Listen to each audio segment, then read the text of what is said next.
اب کہ ہم بچھڑے تو شاید کبھی خوابوں میں ملیں، جس طرح سوکھے ہوئے پھول کتابوں میں ملیں۔ تو خدا ہے نہ میرا عشق فرشتوں جیسا، دونوں انسان ہیں کیوں اتنے حجابوں میں ملیں۔ غم دنیا بھی غم یار میں شامل کر لو، نشہ بڑھتا ہے شرابیں جو شرابوں میں ملیں۔ بہت دکھی دل کے ساتھ جو ہے میں شہنشاہ غزل جناب مہندی حسن خان صاحب کے مرکز پہ موجود ہوں، اور جب میں اپنے آس پاس نظر ڈالتا ہوں تو دل اور چھلنی ہوتا چلا جاتا ہے۔ یہ وہ مہندی حسن خان صاحب تھے جن کے بارے میں محترمہ لتا منگیشکر کا کہنا تھا کہ مہندی حسن صاحب کے گلے میں بھگوان بولتا ہے۔ یہ وہ مہندی حسن صاحب تھے کہ محمد رفیع ہمیشہ جو ہے وہ ان کے قدموں میں بیٹھنا چاہتے تھے۔ یہ وہ مہندی حسن خان صاحب ہیں کہ ملکہ ترنم نور جہاں جو ہے انہیں اپنے اساتذہ میں شمار کرتی تھی۔ ان کو جگہ تو بہت بڑی دے دی گئی، لیکن ارد گرد جب آپ نظر ڈالتے ہیں تو آپ کو پتھر ہی پتھر نظر آئیں گے۔ گویا مہندی حسن خان صاحب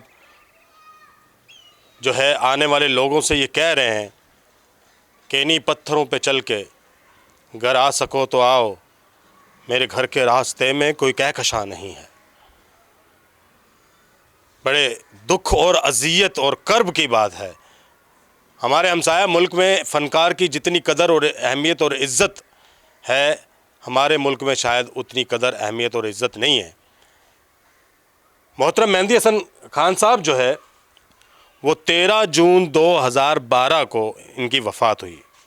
اب آپ اندازہ لگا لیں کہ 8-9 سال کا عرصہ ہو چکا ہے، لیکن 8-9 سال کے عرصے میں کیا یہاں پر کام ہوا ہے۔ یہ دیکھیں ان کی جو یہ چھت ہے وہ بھی جو ہے بڑی خستہ حال ہے۔ ان کی قبر ارد گرد جو ہے نا وہ آپ کو صفائی نہیں نظر آئے گی، باہر جو ہے نا ہمیشہ پانی کھڑا رہتا ہے۔ اس سے پہلے کہ میں بات کرتا جاؤں، زیادہ لمبی بات ہو جائے، ہمارے ساتھ ہمارے سلامتی نیوز کے معروف جو ہے نا وہ اینکر بھی موجود ہیں، اور اس علاقے کو اچھی طرح سمجھنے والے جاننے والے ایک دانشور، ایک جن کو جو ہے وہ بابا ہومیوپیتھک کہتے ہیں، ڈاکٹر صاحب وہ بھی موجود ہیں، بڑے عالم فاضل بندے ہیں۔ انہی سے بات شروع کرتے ہیں۔ سر، میں نے جو کہا، کیا وہ تکلیف وہ درد یہاں داخل ہوتے وقت آپ کے دل میں بھی محسوس ہوا؟ جی مصور صاحب، جو الفاظ آپ نے کہے اس درد کو بالکل میں نے اس محمد شاہ قبرستان میں محسوس کیا۔ یہ محمد شاہ قبرستان ہے جہاں ہم کھڑے ہیں، شہر کراچی کا بڑا قبرستان ہے، اور جو عظیم ہستی یہاں ہیں، جو آسودہ حال ہے اس کے مزار کا، اس پہ سوائے دل رونے کے اور کچھ بھی نہیں کرتا۔ آپ نے پڑوسی ملک کا جو حوالہ دیا، یقین کریں مہندی حسن صاحب جب انڈیا گئے تو پرائم منسٹر سے ریکویسٹ کری وہاں کے کہ جی میں اپنے گاؤں جانا چاہتا ہوں۔ انہوں نے انہیں پروٹوکول کے ساتھ ان کے گاؤں بھیجا۔ یہ سننے والا واقعہ ہے ناظرین۔ جب وہ وہاں گئے تو پرائم منسٹر نے کہا جی آپ نے اپنا گاؤں دیکھ لیا؟ انہوں نے کہا جی الحمدللہ، بہت خوشی ہوئی، میرے باپ دادا کی جگہ تھی، میں نے دیکھ لی۔ کہنے لگے آپ نظر دوڑائیں اور جہاں تک آپ کی نظر جاتی ہے وہ ساری زمین ہم آپ کو الاٹ کر دیتے ہیں۔ آپ دیکھیں اس عظیم ہستی کو، اس نے کہا الحمدللہ میں ایک سچا اور محب وطن پاکستانی فنکار ہوں، آپ کی محبت کا بہت شکریہ، میں پاکستان کے لیے جیتا ہوں اور پاکستان کے لیے مرتا ہوں، مجھے پاکستانی ہونے پہ فخر ہے، مجھے آپ کی کوئی زمین نہیں چاہیے یہاں پہ، میں تو صرف اپنے پرکھوں کے اجداد کی جگہ دیکھنے آیا تھا، آپ نے مجھے پروٹوکول دیا، میں پاکستانی سفیر کی حیثیت سے آپ کا تہہ دل سے مشکور ہوں۔ تو ایسے عظیم لوگ تھے۔ مجھے اچھی طریقے سے یاد ہے شہر میں کرفیو لگا ہوا تھا، جگہ جگہ آگ جل رہی تھی مصور صاحب، عروج پہ تھی لسانیت فرقہ واریت اس ظالم شہر میں، آپ کو تو پتہ ہے، شہر کا حال آپ کو بھی پتہ ہے، جگہ جگہ آگ لگی ہوئی تھی۔ ریڈیو پاکستان سے بلاوا آیا مہندی حسن صاحب کا، یہ اپنی گاڑی میں نکلے تو لالو کھیت جب پہنچے تو ٹائر جلے ہوئے تھے. لوگ گاڑیاں کہہ رہے تھے اب روکیں روکیں روکیں. ایک صاحب نے دیکھا مہندی حسن صاحب, ارے کہنے لگے ٹائر ہٹاؤ, مہندی حسن صاحب آئے. مطلب لوگ اتنی محبت کرتے تھے, انہوں نے وہاں سے ٹائر ہٹائے اور انہیں ریڈیو, یہ 1965 کی میں آپ کو بات بتا رہا ہوں جس وقت جنگ عروج پہ تھی. اس کے بعد کا یہ واقعہ ہے جب شہر میں لسانیت فرقہ واریت, یہ 73-75 کی بات ہے, یہ اس وقت کی بات ہے. ریڈیو پاکستانی ایک واحد ذریعہ تھا, اس کے بعد ٹی وی آیا تھا. ڈاکٹر صاحب یہ تو آپ نے لوگوں کی محبت کو بیان کیا, سرکار نے بھی اپنی محبت دکھائی تو ہے, بہت ساری جگہ جو ہے نا وہ الاٹ کر دی ہے یہاں پر, اور 8-9 سال ہو گئے ہیں. اس محبت کو سرکار کی کیسے دیکھتے ہیں؟ سرکار تو سرکار ہے جناب. آپ نے دیکھا کہ اس سرکار نے, سائنس سرکار نے جو کراچی کا حشر کیا, اس حشر میں انہوں نے مہندی حسن صاحب کو بھی لے لیا. کراچی کا ٹوٹا پھوٹا حال تو سب کے سامنے ہی ہے نا. انہوں نے کہا چلو جب پورے شہر کا یہ حال ہے تو مہندی حسن صاحب کا بھی یہ حال ہوگا تو کیا فرق پڑتا ہے. دیکھیں بات یہ ہے کہ ہمارے یہاں ادارے موجود ہیں, وٹسا کے ادارے موجود ہیں جس میں ہم ایسی چیزوں کو جسے کہتے ہیں کہ ہماری جو وہ ہوتی ہیں اینٹیک چیزیں ہوتی ہیں, اسے ہم سنبھال کے رکھتے ہیں, اور اچھے ممالک میں وہ ادارے کام کرتے ہیں. لیکن ہمارے یہاں المیہ یہ ہے کہ ہمارے یہاں جو کام ہوتا ہے وہ صرف کرپشن پہ ہوتا ہے. اس کام صرف کرپشن پہ ہوتا ہے. ڈاکٹر صاحب نے اچھی بات کی, تہذیبی ورثے کو بڑا سنبھال کے جو ہے نا وہ رکھا جاتا ہے ہر ملک کے اندر, اور مہندی حسن خان صاحب ہمارے تہذیب کا حصہ ہیں, شہنشاہ غزل ہیں.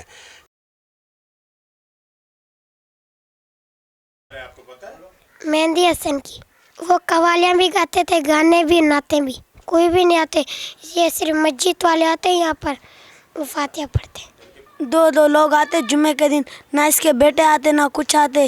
لوگوں نے ادھر دیکھو قبر توڑا ہوا ہے, شہید کیا ہوا ہے.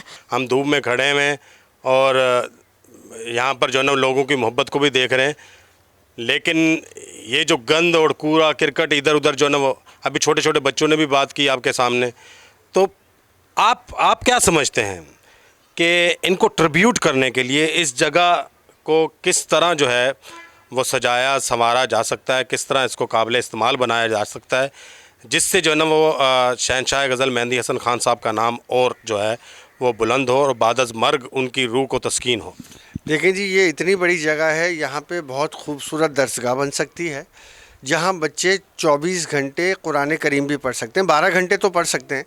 اس کی ایک بڑی زندہ مثال ہے, آپ UAE جاتے ہیں, شیخ زید بن سلطان ال نہیان کی قبر موجود ہے وہاں, اور انہوں نے بالکل ایک کونے میں بنائی ہے جہاں 24 گھنٹے تلاوت ہوتی ہے. تو کیا ہم یہ عمل یہاں نہیں کر سکتے؟ بالکل کر سکتے ہیں.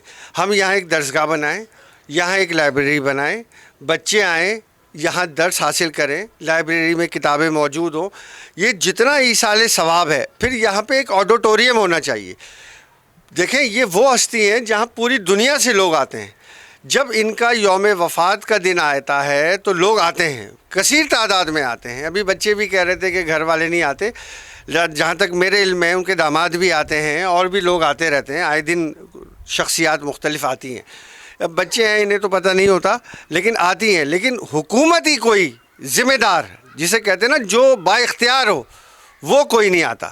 اگر وہ آئے تو یہاں ایک آڈیٹوریم بن سکتا ہے, مختلف وفود آئیں گے, انڈیا سے بھی آئیں گے, نیپال سے بھی آئیں گے, سری لنکا سے بھی آئیں گے, سارے ممالک, ان کے تو قدردان پوری دنیا میں ہیں یار. وہ آئیں گے یہاں پہ, ان کے بارے میں ڈسکشن ہوگی. یہاں ایک طرف قرآن کریم ہوگا, ایک طرف لائبریری ہوگی. یہ اتنا خوبصورت احاطہ بن سکتا ہے, یہاں ایک چھوٹا سا گارڈن بن سکتا ہے.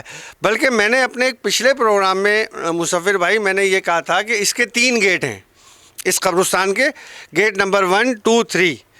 میں آج سلامتی انٹرنیشنل کے فورم سے دوبارہ سندھ گورنمنٹ سے یہ اپیل کرتا ہوں کہ اس پورشن کا نام وادی مہندی حسن رکھ دیا جائے.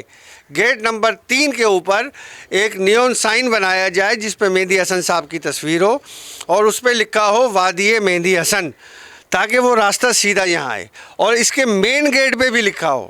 اس کا گیٹ 3 دفعہ لگ چکا ہے, لوگ توڑ کے لے جاتے ہیں لوہے کا گیٹ اور بیچ دیتے ہیں.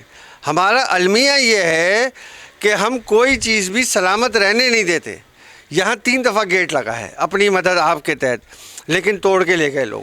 اسی طریقے سے یہاں پہ گارڈ ہونے چاہیے,